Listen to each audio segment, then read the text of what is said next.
Hey guys, what it do? It's your boy Supreme Uchiha the God. I am back, and I am back with a vengeance. New style videos, new style content, fully edited. So it's gonna be less content, but it's gonna be longer videos. Let's get right into it. First, leave a like, comment, and subscribe if you mess with the vibes. I want to talk about Kakashi, and I want to talk about Gojo, and I want to focus on the failures throughout the story. And I know you're probably reading the title like, "What? How are they failures? How dare you?" And hopefully by the end of the video, you understand what I'm trying to discuss and why I'm discussing it. Okay, so we're gonna start with Kakashi, one of my favorite characters of all time. I've been rereading Naruto, the manga. Actually, not rereading. This is my first time reading Naruto, the manga. By the way, I only watched the anime a few times, but I've never read the manga. Weird. But yeah, loving it so far. Kakashi's failures. I think his initial failures lead him to a path of darkness until he meets Obito and Rin, because obviously his initial failure in his eyes is his dad, right? Kakashi's initial failure for himself and in life is his dad failing to finish the mission and instead choosing to protect his comrades. That led Kakashi into a path of darkness until he got teamed up with Obito and Rin, and his perspective began to change. But even then, he failed several more times, despite seeing Obito's kindness, which is, I think, a great character trait that we have from Kakashi when we first initially meet him in the Naruto story, where he's always late, he's always super late, and he always has this weird excuses like, "Oh, you know, I have to do whatever, I have to do whatever," and he never outright says what he's actually doing. Later, obviously, we discover that this is a habit that he got from Obito, almost a way to remember him by, because Obito's kindness was unparalleled before he went to the dark side, and basically he is just paying homage by helping every old lady taking cats out the tree. He's basically doing free missions every single time he's late to something, because anybody going through any problem, he goes ahead and helps them. And his first, and you know, this is as a result of his first self-made failure, which is of course him failing to save Obito. Or, you know, I think if he had gone with Obito,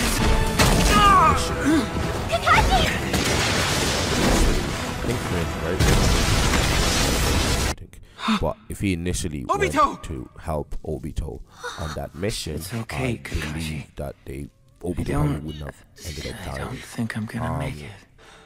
But he shows up eventually, and I think he sees this as a failure in his self, because he didn't at the time he valued the mission of everything and everybody else. So what if I made Joan? Obito did not. Obito saw that yes, somebody that doesn't complete the mission is scum, but somebody that doesn't help their friends, that isn't willing to save their friends, to protect and fight for the friends. I'm not quoting it verbatim, but is less or worse than scum. And Kakashi says this to Sasuke and Naruto as well. Please accept this. Which is again a beautiful contrast here. Come quick. And yes, and you know, by him having to debate that argument within himself, and then you are just a brat. That actually wasn't a real shinobi doesn't cry. And seeing his dad, how Obito saw his dad, he decides to go help, but it's too late. There's something this is different not, you know, you can argue that he's this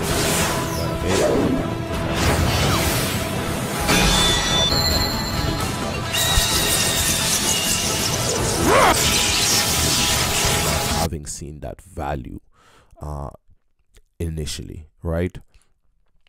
His second notable failure is of course Rin. Obviously he didn't actually fail. It's not his fault at all. He was trying to protect Rin. He was trying to do what he can, and Obito saw this, and Obito does not blame Kakashi for this, because even though you know, he promised Obito that he would watch over Rin and he'd protect Rin, he ends up being the one to kill Rin. But it's really Rin that committed suicide, and it had nothing to do with Kakashi really. Rin just decided that, you know, if so many people are dying over trying to get this beast that's within her, that she feels like it's just not worth that many lives, that it's better off if she dies instead of everybody fighting and killing each other for her sake. And so she ran in front of the Chidori, which is when once you activate that shit and you start running, you can't really stop. That's why you kind of need a Sharingan to run it, because it is extremely difficult to do otherwise. So I think that's, you know, that's something we got to just showcase here. But again, in Kakashi's eyes, he failed because he promised Obito that he would protect Rin, and he could not protect Rin from Rin herself. And he also was the one to do the final blow. This, of course, leaves Kakashi completely traumatized, and by the time we meet him in Naruto, he even says it while fighting Zabuza that he is rusty. He is not on form. I think we notice it again when he meets Orochimaru. He is shaken with, he's not, initially he doesn't seem shaken with fear. He says, you know, right now I'm strong enough to attack you. It's not like last time. It's not when I was younger. I feel like I could kill you. Turns on the Raikiri or the Chidori, and guess what? He does not attack, and Orochimaru basically calls him out on it. And then Kakashi's like, did I miscalculate? Because obviously Kakashi is worried about something. It's not made abundantly clear what, but we are allowed to assume that it's either A, he miscalculated how strong Orochimaru was, or he miscalculated how strong he is. But as we can tell, Kakashi has let himself go. He's focusing on other things over fighting and going on missions and killing people. He's become very soft. Before the ambush, he was the leader of the team that Itachi was in. He was just murking people. Your mission is complete now. Like, shocked. Return to the village. Because Guy always looked at Kakashi. Rest assured, Captain, for being such a the enemy ninja. Has been neutralized. And yeah, Kakashi was out here just I'll report people back to Lord Danzo now. No mercy. Your part of the mission whatever. is complete. You aren't an Uchiha, and obviously, Captain, when he's older, he's a lot more lax. Even when he defeats Zabuza, he doesn't want to kill him. He also doesn't want, you know, like he was going to Raikiri Zabuza, only because he felt he had to do it, because he told him, like, just give up, man. You know what I'm saying? And he would not give up. And then obviously, Haku spawned in front of Kakashi's Raikiri or Chidori, and Kakashi was extremely disappointed by Zabuza's reaction until he realized that Zabuza was broken and crying and wasn't happy that Haku went in front of him and died. Even though he looked at Haku as expendable, he grew to care for Haku, and he knew Haku was a softie, and he accepted it anyway and never really seemed to call Haku out on it, knowing that Haku was fighting, you know, Naruto and Sasuke while holding back and not wanting to kill them. Even when he attacked Sasuke, he just faked him out like he faked out Zabuza earlier. The new Kakashi is a lot more tame, but if you did harm his students beyond a certain point, he would kill you. Kakashi is not afraid to kill still. However, he's a lot more reserved about it, and he's teaching, and you know, even for like Naruto and Sasuke becoming and Sakura, of course, joining Team 7, the only mission was to put themselves and their teammates above the mission. Not themselves, but their teammates above the mission, by Sasuke giving Naruto the food, despite being told that you will fail if you do this or whatever. The consequences, Sasuke gives the food anyway. And it actually, like, the story of Naruto is written so well, it's actually kind of insane. I'm going to do a video on Sasuke at some point as well, but I just need to take time and delve into it and think about it. And actually in the Zabuza fight as well, there is a failure in there, if you may, when he gets captured by Zabuza and forces Naruto and Sasuke to grow. So this failure actually leads Sasuke and Naruto to have an exponential growth here, because the teamwork begins properly.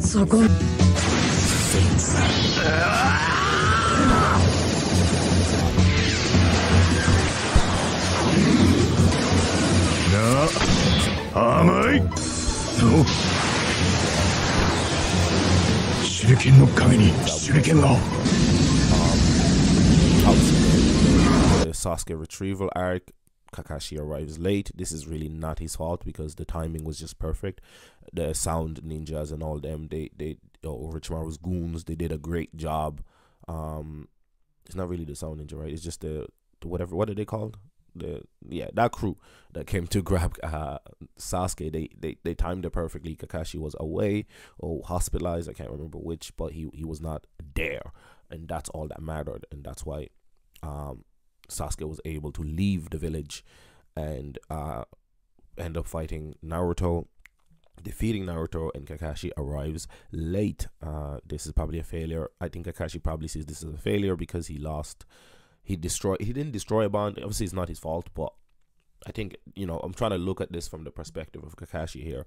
He probably sees this like, damn, like if I was earlier, I could have prevented this and dragged Sasuke back into the village. And obviously in Shippuden, Kakashi is not really there for a lot of things. Like when he's the hypest dude on earth, you know what I mean? And then his final failure, I think, is against Pain. And this failure,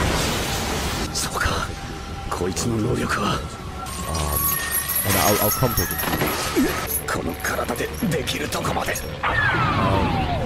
This failure, because, and you'll see now some of the failures,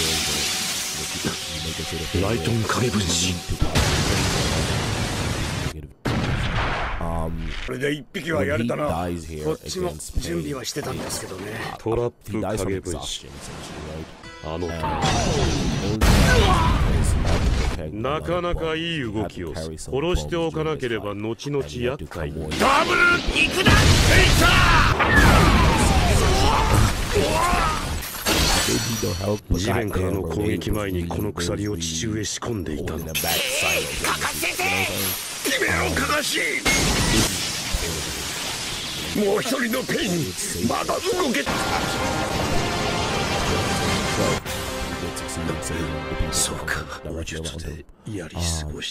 And he takes a Pain with him, so he does a fantastic job here, despite quote-unquote failing.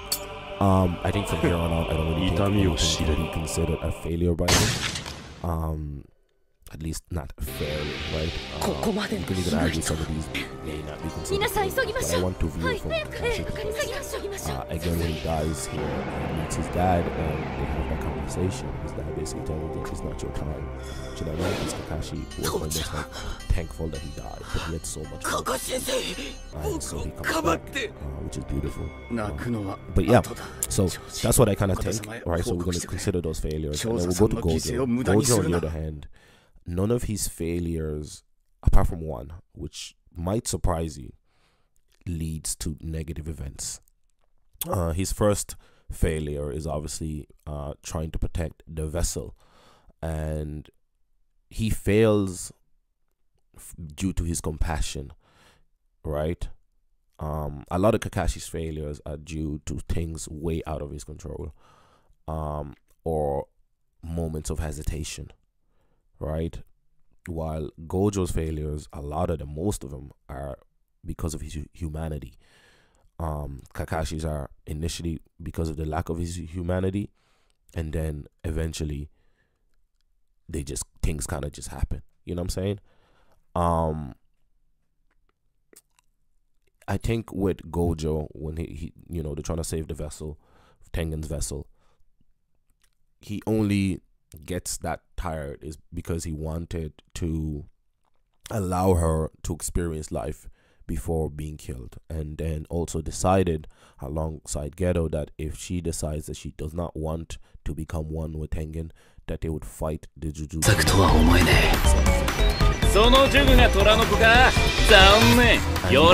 He's super exhausted, and then when he kind of gets to Jujutsu High, he turns off his limitless, takes a breather, and gets stabbed by Toji, and then he ends up losing.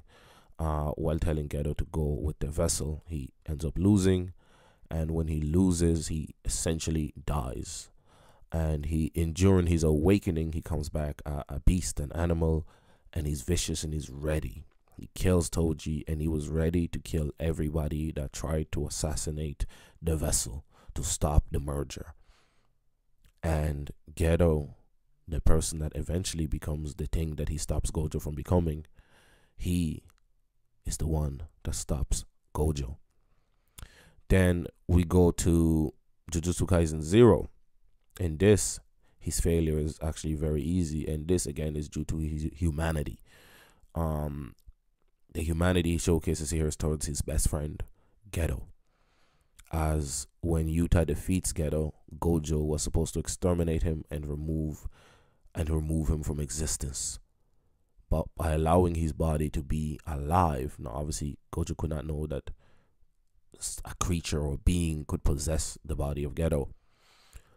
Since Kenjaku at this time was, in the shadows for so long, doing so many different things and so many different people, you could never trace it to be this one being, right, living for 1,000 years. And by not doing this, Kenjaku runs upon this body and takes it, which leads us to his next failure, Shibuya, because without this body, Kenjaku really can't pull off his plan in the same way that he pulls it off. This plan, obviously, this body gives him a weakness for Gojo. It allows him to do the calling game. It allows him to create maximum Uzumaki. It allows him to have thousands and thousands and thousands upon thousands of being and creatures at his whim. And it allows him to take the likes of what was it, Mahito and the rest of the disaster courses upon himself and use their abilities once. Which he needed to do in order to start the calling game. And in Shibuya, Gojo's failure is again due to his humanity. Because he did not want to be the one killing anybody by the actions of Satoru Gojo. He would allow people to die because he simply could not save them all. But he himself could not be the one that bloodies and kills these beings, and therefore he was fighting completely held back, and as a result he loses and gets captured. And again, due to his humanity, when he sees Geto, his friendship, his memories all flood into his mind. And again, it's only a minute that must pass in Satoru Gojo's mind rather than reality. And with the 6 eyes, time moves at its own different unique pace, and therefore a minute flashed before his eyes, more than that in fact, and boom, prison realm, locked up. Gojo loses. Then he returns and he trains his students for a month. Again, he could have fought 15 Finger Sukuna and Kenjaku there and Urame, and I actually think Gojo would have won this. I know a lot of people would argue that he would not because of the open barrier, but I actually don't think this is the case, because they keep talking about curse energy refinement, right? 15 Finger Sukuna, I think, just simply does not have enough curse energy or refinement to face somebody like Gojo. There's a reason why he fought and hard and strategized to get the shadows, the 10 shadows. Whether you believe he wins with or without it is completely fine. Heianera or Sukuna with Megumi, that's fine, but I think to say 15 Fingers beats Gojo is completely unrealistic, considering how difficult of a time a 20 Finger Sukuna had. So I think if they fought there and then, problem one, if they open the domains, Urame is dead, Kenjaku is dead. Yeah, nobody's surviving the domains. Boom, everybody's dead. So it's just Gojo versus Sukuna. Already by doing this, the calling game issue is way less. And if Gojo lands the unlimited void, which I think he would win the tug of war before his thing collapses. And even if he does collapse, I believe he opens it again and he wins, because he will shrink it like he did. And I think at that point it's GG's, because I don't think either of them at that point had enough time to fully strategize their plans and how to win. I think Sukuna was way farther along with his plan, but that's a completely different argument. It's irrelevant. But I think he does not fight him here because he wants to save Megumi. I think that's really it. He says a month because I think he wants to strategize and figure out the best way for all of them to save Megumi, his quote unquote adopted son. And I think that's the only reason he doesn't fight him there and then. And obviously when he returns, I think again here he could have brought a cross tool. He could have brought Maki's sword, soul splitting katana. Again, I think he does not do this because that probably defeats the purpose, because he's reasoning for fighting Sukuna, which ends up being, oh damn, I finally get to go all out, is actually to save Megumi. But he knows that Sukuna has a way of coming back to life. But the problem with the soul splitting katana is it might just kill both souls. So those several things there that might go counter to what he's actually trying to accomplish here. And I think that's kind of the unique circumstances Gojo is in. And so in this fight, I think he was probably going to lose regardless. He probably had to because of narrative regardless. So again, he fails. Now both of these two characters have a lot of successes, a lot of them, but I think the failures are what prop them to be who they are. I think Gojo's failures is what made him so much more humane in the long run. And I think it's what allowed him to foster the next generation, and is what allowed him to believe that one person can't do it all. And I think that's the whole point of JJK. Right now we're looking at Sukuna getting absolutely jumped by so many people because it's a team effort. Everybody is playing a role, including Gojo. And I think Gojo fighting Sukuna is his biggest success, because I think all his students and everybody watching learned so much, including why can't I remember names right now? It's weird. It's like, you plan, you study, you do everything, and then as soon as you actually need to talk about it, shit just runs out of your brain.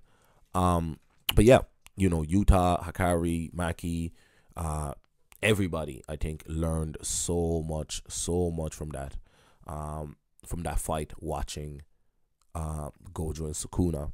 And obviously he gave Sukuna a power up, but I think he also gave everybody ways to defeat Sukuna. Something like UV, Unlimited Void, definitely does the job. Them jumping him, and I think him now opening his domain expansion means that Gojo probably permanently removed that out of the equation, or at least for another bit, because he still has not attempted to use it. Yeah, even despite him already killing Higuruma. So what you guys think, let me know in the comment section below. I just kind of wanted to talk about the failures and the characters, and why that kind of why it happened, and what it means for these two characters.